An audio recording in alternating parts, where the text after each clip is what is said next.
and opinion makers in his community, largely because he thought the missionaries were going to help them have much better connections in terms of trade relations.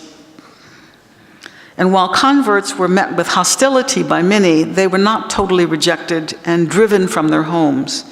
In other words, the changes that were occurring in the region created a favorable climate for conversion, which saw the purveyors of the new faith able to take advantage of the changes occurring in the area. And they were able to convince Yao and others to open themselves to the possibility of accepting a new faith, one that was both more meaningful and useful than what they had found in their old religious system. But how did Yao incorporate this faith into his daily life, specifically with regard to his status as a slaveholder? Despite the ravages of war, despite the general impoverishment, Noah had been able to hang on to his slaves. They never left him in the chaos of war, nor did he attempt to sell them in the thriving market for enslaved men, women, and children that emerged in the aftermath of the war. When he was baptized as a Christian in 1873, he promised he would free them, but he didn't do that either. And technically, he was under no obligation by his faith or the law, local or otherwise, to carry out his promise. His hometown of Ho had not yet been colonized by any European power, and even if it had, rarely did colonial authorities implement with vigor their own laws outlawing slavery. His own community certainly had not outlawed slavery, and the Christian Missionary Society with which Noah was affiliated had banned slaveholding, but only for its African teachers and catechists. The prohibition did not apply to ordinary members like Noah. Converts were simply encouraged to free their enslaved children, to give them a Christian education, and to allow the adults they owned to buy their freedom.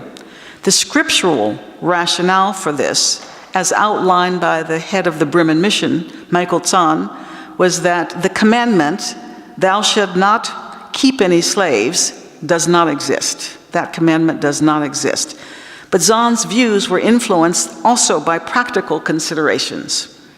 He was especially concerned that if the Bremen Mission banned slave owning, as had its sister missionary society, the Basel Mission, it might lose the still small congregations that had been won only with great sacrifice.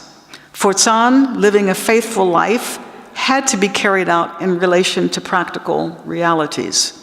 Although Christians had been and continued to be central to the massive movement to end slavery and the slave trade, these slain Christians had also sacrificed lives, money, and comfort to establish the few small congregations that emerged in West Africa. For Zahn and many other missionaries, both European and African, this work could not be sacrificed for the ideal of having all Christian slave owners free their slaves. So Noah kept his slaves, at least for now. Only in 1877, 4 years after he promised to do so, did he free them. Why he did so and why then becomes the question. Here again, we can turn to J.D.Y. Peel's explanations for this kind of situation. In many ways, for Noah, it was about both faith and practicalities in how he felt he needed to handle his finances. As mentioned, Noah promised to free his slaves in 1873, but his world at that time was a very difficult place. War, drought, the threat of starvation were daily realities.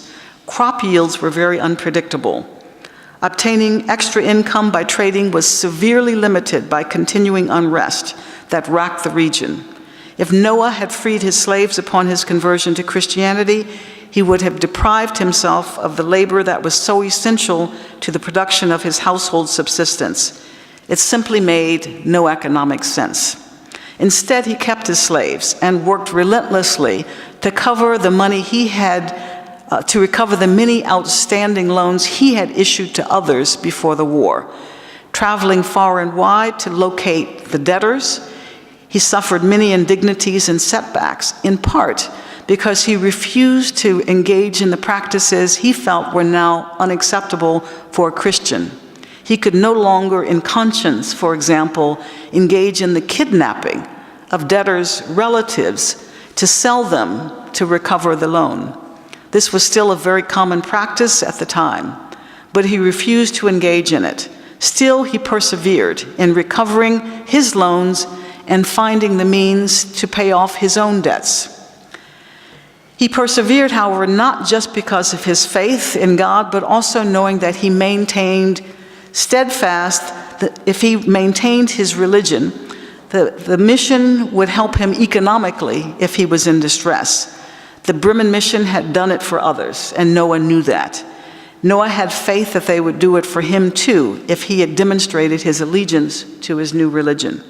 With this approach, one that was both faithful and practical, Noah put himself in the position to become one of the leaders of his congregation and an elder in his local church. He encouraged others to convert and supported unequivocally the work of the African assistants and the European missionaries who worked in the area.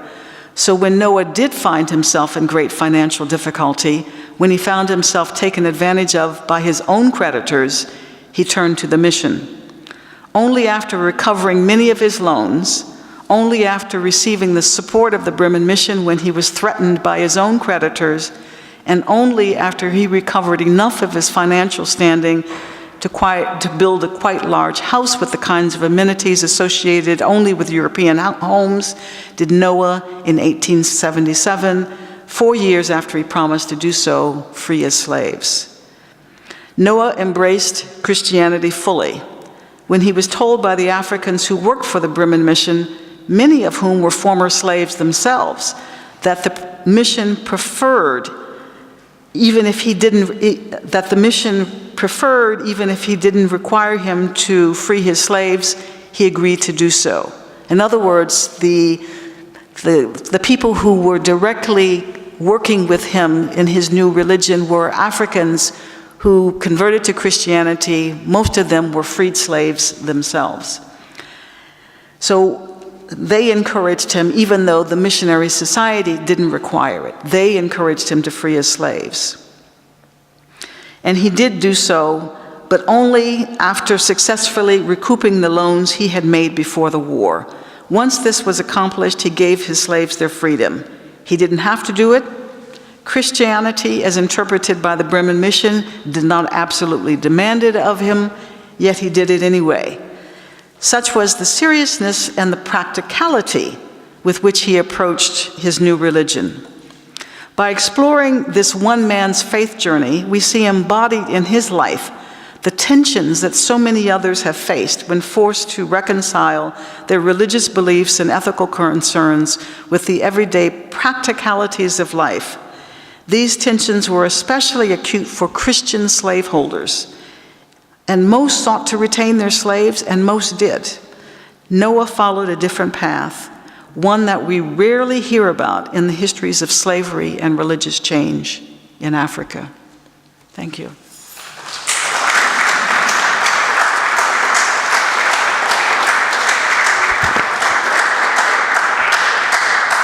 Qualche domanda? Io magari se c'è subito qualche domanda a caldo, visto che abbiamo 10 minuti fra una relazione e un'altra, io lascerei al pubblico di intervenire un attimo, o se preferite passiamo alla relazione successiva e ci dedichiamo più tempo per discuterle assieme. C'è qualche domanda? Yes? Prego.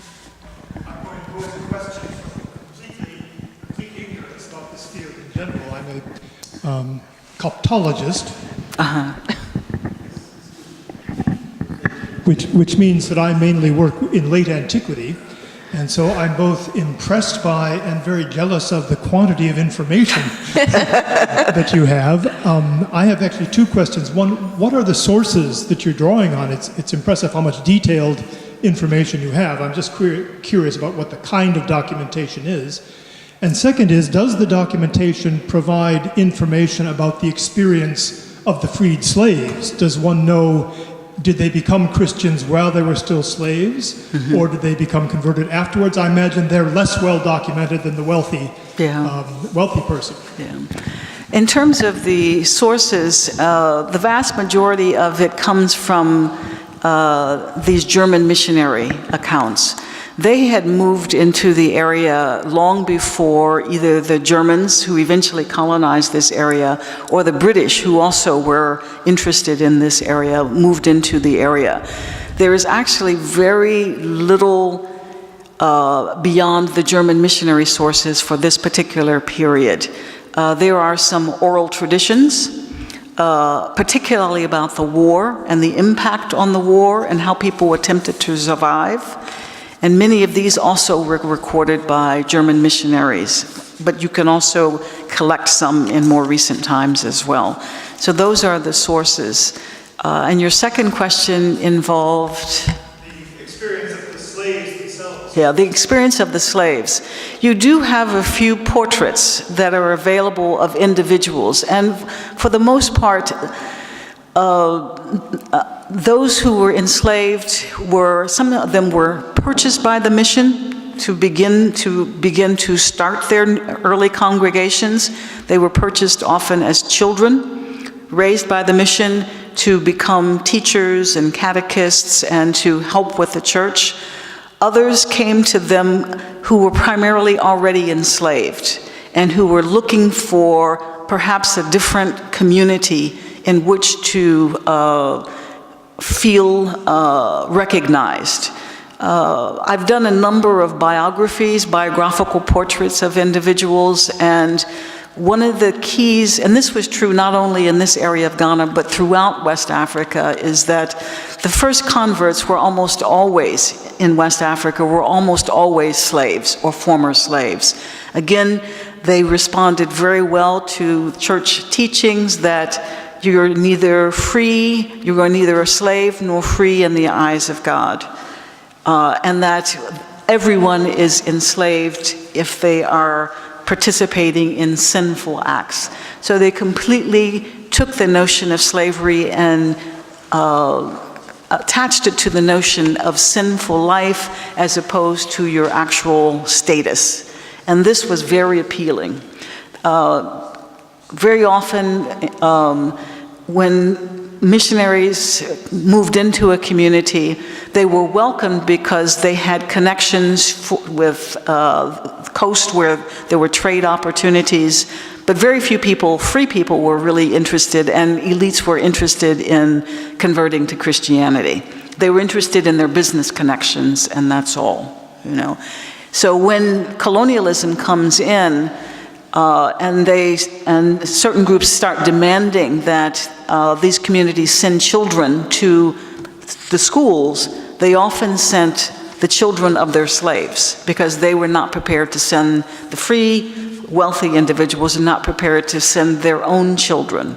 So the history of Christianity is very much connected to entering these communities and appealing to people who were on the margins of society.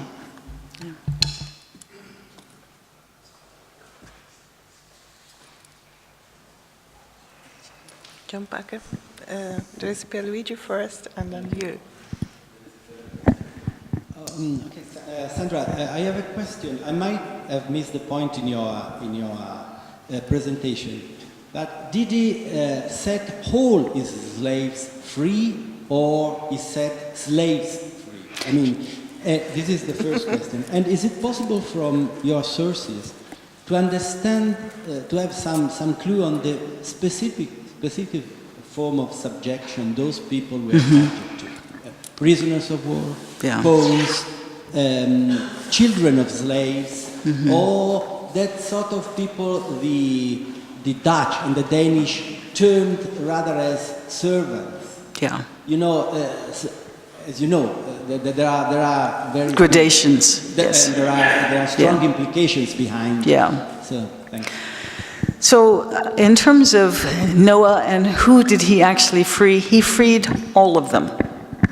All of them. He was not as wealthy as some individuals, but he had several slaves.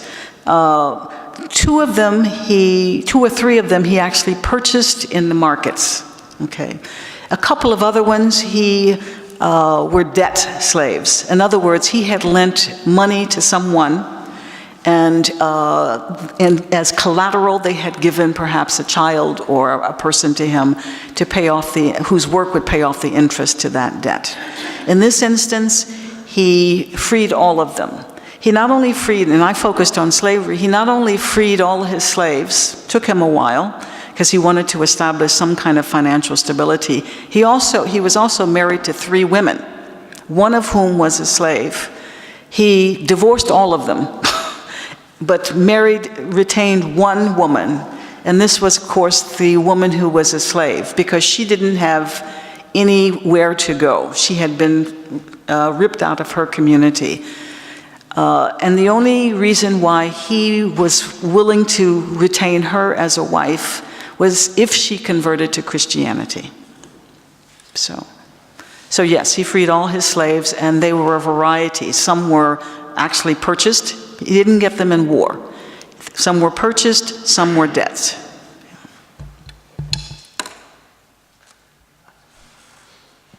Thanks, Sandra. I'm John Parker from SOAS, London. I have a question following up on your analogy with Peel's work on the Yoruba. One of Peel's central concerns was the ongoing dialogue between new converts and, on the one side, and on the other, followers of the indigenous faith. And I was interested to ask you about what impact Noe Yayo, the Spring of the Slaves, had on the broader community that was continuing to follow indigenous beliefs. Clearly, in the Christian community, I would assume it was seen to be an act of a certain nobility and of great civic virtue. But on the other hand, it may have been more complex. It may have been a model that potentially undermined the structures of slaveholding. And how much do we know about that ongoing dialogue and his attempt to negotiate a position in the broader community? Unfortunately, this is where the sources become very difficult. So, yes, he freed his slaves, and that was quite an example for the community, but we have no idea, based on the information we have, as to whether his example was seen as particularly threatening, whether it was taken up by others. Even other Christians did not necessarily follow his path. So this was a kind of a singular act, at least initially. But we still don't know the kind of long-term consequences for it. What we do know is that whereas he was one of the early converts, this area eventually almost went through a kind of a mass conversion. He was the forefront, but many other people in this area very quickly converted to Christianity, to the point where traditional religious leaders had a difficult time even bringing together a number of people to engage in their indigenous rituals. It's a very different situation on the coast. But in this area, Christianity just swept through. And I think it was because of all of the challenges that people were facing and the opportunities that Christianity presented to them in the face of the challenges. Unfortunately, as I mentioned, whether his example was taken up and to what extent, we really don't know. Yeah. Thank you.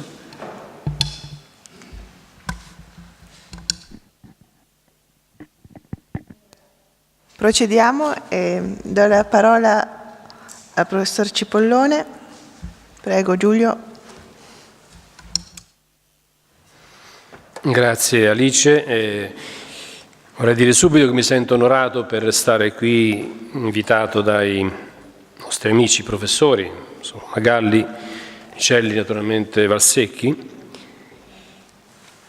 E il tema che mi è stato affidato in fondo vuole essere esplicativo anche delle fondamentali dell'Accademia, che si riferisce agli studi sul pensiero, all'estetica e naturalmente alla misericordia.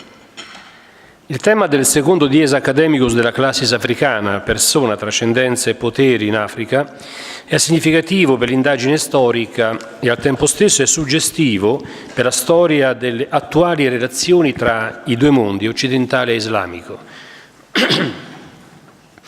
In verità la storia della guerra, della cattività e della schiavitù, come gli interessi per il riscatto e la liberazione, accompagnano la storia dell'umanità fin dai suoi primi passi. Il dentro e il fuori, imbastito e realizzato dall'appartenenza culturale e religiosa con gli appigli alle parole di Dio o alla sfera sacrale, è un dato particolarmente suggestivo. Le teologie e i diritti conseguenti formeranno solidi appigli per l'investimento economico in favore della guerra e molto meno per curare le ferite della guerra. Nello scenario internazionale dei contatti tra mondo cristiano e islamico, così mutevole e così persistente, il fenomeno dei prigionieri, frutto di guerre, attività corsare e piratesche, è un fatto ricorrente e preoccupante che ha interpellato la comunità dei correligionari cristiani e della Ummah, dei correligionari musulmani.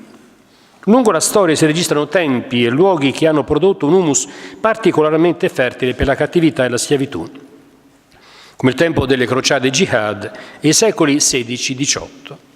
Il metodo che dirige la ricerca e lo studio, considerato il più utile per il bene dell'umanità intera, è rispettoso di un'odierna esigenza innovativa: leggere insieme la storia per rileggerla insieme, per riscriverla insieme, per evitare quindi che si scrivano ancora i libri dell'odio.